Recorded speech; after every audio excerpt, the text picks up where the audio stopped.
2 अक्टूबर को लाखों लोगों ने बुद्ध धर्म ग्रहण किया। क्या कारण है? क्या हिंदू धर्म खतरे में है? आप देख रहे हैं भीम न्यूज़ इंडिया। मैं हूं आपका दोस्त विनय कुमार सिंघल।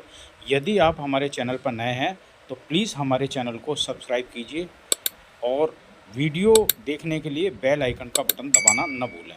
देखिए आ रही है जिसकी वजह से समय समय पर हिंदू धर्म को छोड़ते रहते हैं। मैं ब्रह्मा विष्णु और महेश को कभी ईश्वर नहीं मानूंगा।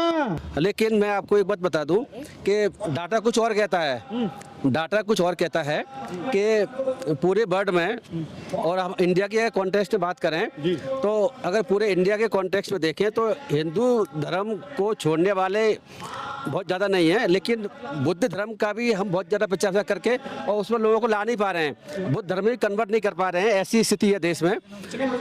अगर आप सेंसस की रिपोर्ट को देखें तो बुद्ध धर्म में जो है लोग ज़्यादा नहीं जुड़ पा रहे हैं किसी तरीके से। और आजकल पता होगा कि ऐसे कानून बना दिए हैं हमारे देश में जो कन्वर्जन पर रोक लगाते हैं। अगर कोई बुद्धिस्ट से हिंदू बनना भी चाहेगा तो उसके लिए ही बहुत सारी प्रक्रिया का पालन करना पड़ेगा, जो कि लीगली बड़ा मुश्किल है। और आज के समय में डिस्ट्रिक्ट मजिस्ट्रेट को पावर दे रखी है इस कानून के तहत, और मुझे लगता है कि वो शायद परमिट भी नहीं करेंगे। और अगर आज बाबा साहब भी होते तो शायद उनको भी परमिट नहीं करते डीएम जो है कि आप बुद्धिस्ट बन जाएं। ऐसी देश में तो कानून में आजकल बहुत परिवर्तन है। ये जो शिक्षाएं ली जा रही हैं आजकल, तो इनका क्या मतलब है सर? देखो, ऐसा है कि बहुत से लोग हैं जो मानते हैं बुद्धिज्म को मानते हैं। हिंदू धर्म वाले लोग भी ऐसा नहीं है कि बुद्धिज्म को बहुत सारे कन्वर्ट होना चाहते भी हैं, लेकिन बहुत सारे रीजन्स हैं जिसकी वजह से मैं कह सकता हूं कि भारत में कन्वर्ट होने की दर बहुत कम है। जैसे मैंने बताया कि जो हिंदू धर्म के संबंध में जो बहुत सारे लोग हैं और सरकार हैं वो नहीं चाहती कि कोई लोग हिंदू धर्म को छोड़ करके और कन्वर्ट हों। उसके बावजूद कन्वर्ट हो रहे हैं तो वो इसी वजह से कन्वर्ट हो रहे हैं कि उनको लगता है कि यहाँ पर हमारा सम्मान नहीं मिलता हो। ये बात ठीक भी है, बाबा साहब भी कन्वर्ट हुए, बाबा साहब ने बुद्धिज्म को अपनाया, लेकिन मुझे लगता है कि और बहुत कुछ करने की आवश्यकता है। क्योंकि पूरे जब भारत के अलावा और कंट्रियों में, आसपास की कंट्रियों में है, जब बुद्धिज्म जो है सबसे बड़ा धर्म है, तो ऐसा क्या हुआ कि इंडिया में धर्म वो नहीं बन पाया? और जो पहले बुद्धिज्म पैदा इंडिया से हुआ, इंडिया से गायब हो चुका है। तो रीजन उस पर विचार करने की आवश्यकता है। और मुझे लोग भी सर धर्म छोड़ रहे हैं, हिंदू धर्म, वो ये कहते हैं कि हमारे साथ भेदभाव होता है, यहाँ छुआछूत होती है, इसलिए हम छोड़ रहे हैं इस धर्म को। देखिए, ये बात बिल्कुल ठीक है, बिल्कुल होती है, छुआछूत और भेदभाव होती है, इसमें शक नहीं है। और बहुत सारे रीजन और भी हैं जिसकी वजह से लोग धर्म को छोड़ रहे हैं, और छोड़ना भी चाहिए। मैं भी ये कह सकता हूँ। लेकिन देखो, मैं फिर कहूँगा कि इस देश में अभी भी बुद्धिज्म के संबंध में इतना प्रचार प्रसार हम लोग नहीं कर पा रहे हैं किसी वजह से, कि जिससे कि बड़ी तादाद में हिंदू धर्म को छोड़ करके बुद्धिज्म में आ सकें। और जैसे मैंने बताया कि कानून अब इसके आड़े आता है, और अगर कोई तो सबको इजाजत देता है ना सर। देखिए, ऐसा नहीं है। अब संविधान में तो व्यवस्था दूसरी थी। अब जब से जो है बीजेपी गवर्नमेंट आई है तो यूपी में कन्वर्जन एक्ट, राजस्थान में और स्टेट में जो कन्वर्जन एक्ट बनाया हुआ है उसके तहत अब कन्वर्ट करने के लिए किसी धर्म में अब डीएम से परमिशन लेनी पड़ेगी। उत्तराखंड का तो बहुत खतरनाक कानून है। तो अब वो पोजीशन नहीं है जो पोजीशन बाबा साहब के जमाने में थी या बीजेपी की सरकार में ये कानून बनाने से पहले थी, वो पोजीशन अब नहीं है।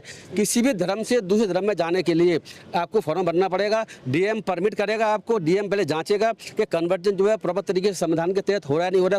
कोई जो किस तरीके की बहलाने बसनाने वाली बात तो नहीं है। आप देख रहे होंगे मुसलमान धर्म में जो भी कन्वर्ट हो रहे हैं, सभी लोगों को, मुसलमानों को जो कन्वर्जन कराने वाले हैं उनको जेल में ठोंसा जा रहा है। यूपी में बहुत सारे जेल में बंद हैं, और अगर वो अपने जो है मर्जी से भी अगर धर्म परिवर्तन कर रहे हैं, उसके बावजूद भी सरकार नहीं चाहती कि धर्म परिवर्तन करें, तो उनको परमिशन देती नहीं है। और कर लेते हैं तो उनको करने वालों को, करवाने वालों को जेल में डाला जा रहा है। ये समस्या है। भारतीय बौद्ध महासभा जो करवाती है हर साल, ये बाबा साहब की 22 प्रतिज्ञा करवाती है, सर्टिफिकेट भी देती है, तो ये क्या है सर? ऐसा ना, बुद्धिस्ट पहले से भी बहुत सारे लोग हैं, वो भी आते हैं तो वो भी 22 प्रतिज्ञा का पालन करते हैं और 22 प्रतिज्ञा पढ़ते हैं। और पता ही है कि बाबा साहब ने 22 प्रतिज्ञा ली थी तो उसमें कोई बुराई नहीं है। संविधान हमें इसकी इजाज़त देता है। और दूसरी बात ये है कि अभी आपने देखा हो कि पिछले हमारे मंत्री जी जो थे, क्या नाम, राजेंद्र गौतम जी, उन्होंने 22 प्रतिज्ञा ली थी। कंट्रोवर्सी हुआ कुछ नहीं, क्योंकि संविधान में हमें बोलने की आज़ादी है।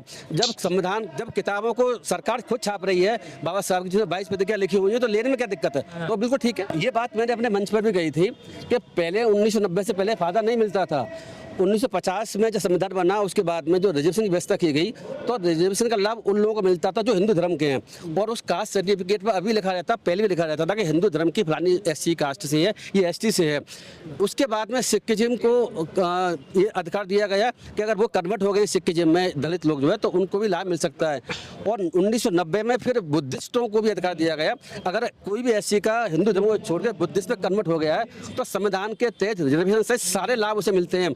जैसे मैंने मंच से भी कहा था, फिर मैं कह रहा हूँ, ये लाभ आज के समय में मुस्लिम जो दलित हैं और जो क्रिश्चियन दलित हैं उनको नहीं मिलते हैं। उसके लिए कमीशन बना हुआ है, सुप्रीम कोर्ट में केस पेंडिंग है, भारत सरकार ने कमीशन बना दिया है। वो कमीशन जो है केजरीवाल किशन साहब उसके हेड हैं, अब वो क्या रिपोर्ट देंगे ये तो वक्त बताएगा। ये अनकॉन्स्टिट्यूशनल इलीगल एक्ट है, अपराध भी हमारे समझ के अकॉर्डिंगली, और हम इसमें चाहते हैं कि हमारा संगठन इंडियन दलित फोरम, जिसमें लाखन जी हमारे जनरल सेक्रेटरी भी हैं, हम जल्दी ही आप देखेंगे कि इसके अगेंस्ट हम कार्रवाई करने के लिए जो अटॉर्नी जनरल ऑफ इंडिया हैं भारत के, उनके पास एक पिटीशन फाइल करने वाले हैं। क्योंकि देखो ऐसा है, कंटेम्प्ट ऑफ कोर्ट अगर कोई करता है, ये कंटेम्प्ट कोर्ट है, सुप्रीम कोर्ट की कंटेम्प्ट कोर्ट है, गवाई साहब भी कंटेम्प्ट कोर्ट बोलते हैं, ये सुप्रीम कोर्ट की कंटेम्प्ट कोर्ट है। तो सुप्रीम कोर्ट के जज होने की वजह से डिसीजन दिया है, उसके अगेंस्ट इस तरीके से बोलना और पर्टिकुलर जज साहब के अगेंस्ट बोलना, ये अपने आप में कंटेम्प्ट कोर्ट की कैटेगरी में आता है। लेकिन उसका एक तरीका डिफरेंट है, उसके लिए कोई भी आकर के केस फाइल नहीं कर सकता। उसके लिए अटॉर्नी जनरल ऑफ इंडिया को ये पावर दे रखी है उस कंटेम्प्ट कोर्ट एक्ट के तहत कि उसके पास पिटीशन फाइल होगी, वो अगर अलाउ करेगा हमको, तभी हम कंटेम्प्ट कोर्ट में सुप्रीम कोर्ट फाइल कर सकते हैं, अदरवाइज नहीं कर सकते।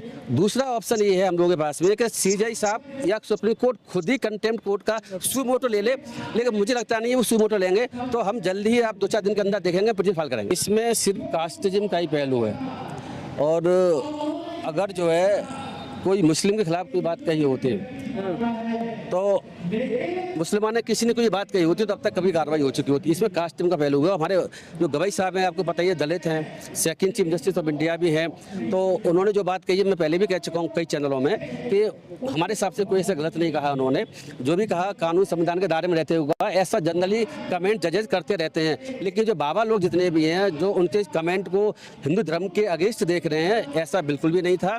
और उन्होंने ऐसा बाद में अपना क्लैरिफिकेशन दिया भी है कि हम सभी धर्मों को मानते हैं, और संविधान की शपथ लेने वाले और बाबा साहब के अनुयायी जो हैं वो सभी धर्मों को मान के चलते भी हैं। अगर जजी कुर्सी पे बैठा हुआ है तो ऐसा नहीं हो सकता कि वो एक धर्म को माने, दूसरे धर्म के जो है उसके खिलाफ जजमेंट पास करे। एक धर्म को देखने के बाद, धर्म को देख करके, जैसे कि भारत सरकार और यूपी सरकार और सरकारें देश में कर रही हैं, वो धर्म को देख करके डिसीजन ले रही है कि हमें क्या करना है। धर्म को देख करके लॉ बन रहे हैं। धर्म को देख करके किसी, अगर हिंदू धर्म के व्यक्ति ने किसी बात कही है, मुस्लिम के अगेंस्ट कोई कार्रवाई नहीं हो रही। मुस्लिम अगर हिंदू धर्म की बात कह रहा है, तुरंत कार्रवाई हो रही है। आप देख रहे हैं इस बात को। देखो ऐसा है कि संविधान के दायरे में हम चल रहे हैं, संविधान देश में लागू है। कथावाचकों का बड़ा छोटे का कोई सवाल ही नहीं है। वो कहीं भी कथावाचक इसलिए बना रहे हैं, जैसे मैंने कहा कि वो जाति का इसमें बहुत बड़ा एंगल है, और वो समझ रहे हैं कथावाचक के CJI साहब ने हिंदू धर्म के अगेंस्ट कोई बात कही है, जबकि ऐसा कुछ भी नहीं कहा हुआ है। ऐसे कथावाचकों मुझे लगता है कि किसी कठोर दंड देने की आवश्यकता है संविधान कानून के दायरे में। हम इसकी पैरवी करेंगे, पहल करेंगे। जो पढ़े लिखे लोग हैं, एडवोकेट हैं, वो कहते हैं मी लॉर्ड, माय लॉर्ड जब शुरू होती है अदालत, और ये कि कथावाचक सीधे आपको छाती पाड़ने की बात करते हैं।